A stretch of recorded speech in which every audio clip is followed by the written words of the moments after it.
Hello, good morning students, class 8th SST. As you know very well, in SST we are describing chapter number 3rd in history. In our previous videos we have discussed about exercise, very short answer, short answer. So the stream of videos today we will discuss about long answer of the chapter number 3rd. So question number first is here. Long answer में question number first है, what were the characteristics of Charter Act of 1793, 1813, 1833 and 1853? सो इस question का answer यहाँ पर दिए हुए हैं।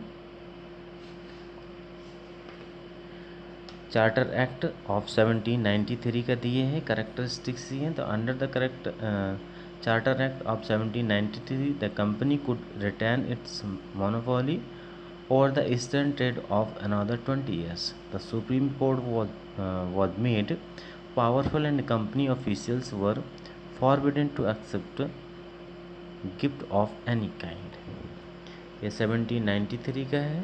इसके बाद चार्टर एक्ट 1813 का दिया हुआ है, चार्टर एक्ट 1833 का भी दिया हुआ है और चार्टर एक्ट 1853 का दिया हुआ है। इनको पूरा अपने लॉन्ग आंसर में राइट करना है। अब आते हैं क्वेश्चन नंबर सेकंड पर। क्वेश्चन नंबर सेकंड है, discuss the civil service under the British East India company. British East India company के तहत सिविल सर्विसेज कैसी थी उसका डिस्कशन करना है। तो द सिविल सर्विसेज यहाँ से देखेंगे तो Lord Cornwallis was determined to rectify the administrations. Lord Cornwallis and the Governor General who succeeded him excluded Indians from the company's civil services and reserved all posts for the Englishmen. Till 1853, all the appointments to Indian civil services ICS were made through nominations by the director of the company. Later, a system of open competition through examination was introduced. In practice, however, the Indians continue to be excluded from the post of authority. The young recruits of the civil services were totally ignorant of Indian affairs. In 1801, Fort William College in Calcutta, now Kolkata, was opened to train these administrators. यहाँ तक आपको right करना है, इसके बारे में पूरा study कर लेना है और अपने अकॉर्डिंग इस क्वेश्चन का आंसर राइट कर देना है। तो दीज एडमिनिस्ट्रेटर तक आपको लॉन्ग आंसर सेकंड राइट करना है। अब आते हैं लॉन्ग आंसर थर्ड पर।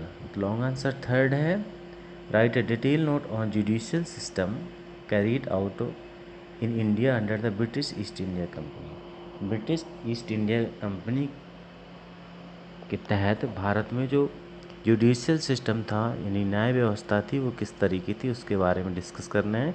तो जुडिशरी इसमें आपको राइट करना है यहाँ से,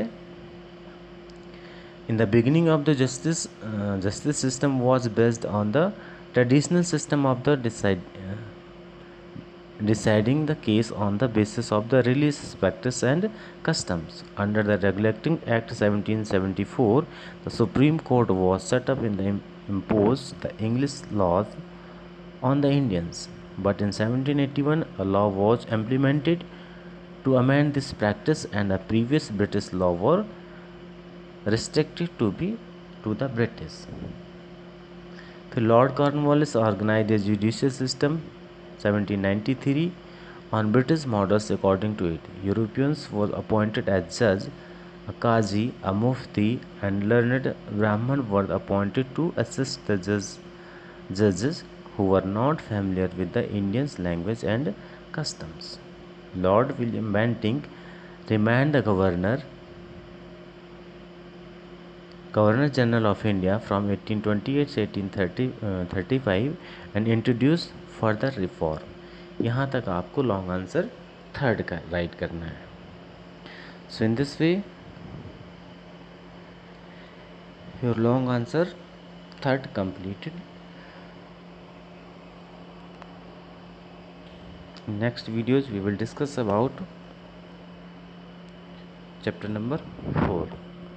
इसके बाद नीचे civil code and criminal code दिए, इसके बारे में भी स्टडी करके आप आंसर के तहत इसमें राइट कर सकते हैं। जो सिविल कोड है और क्रिमिनल कोड है, इसके बारे में भी लॉन्ग आंसर में ऐड कर सकते हैं।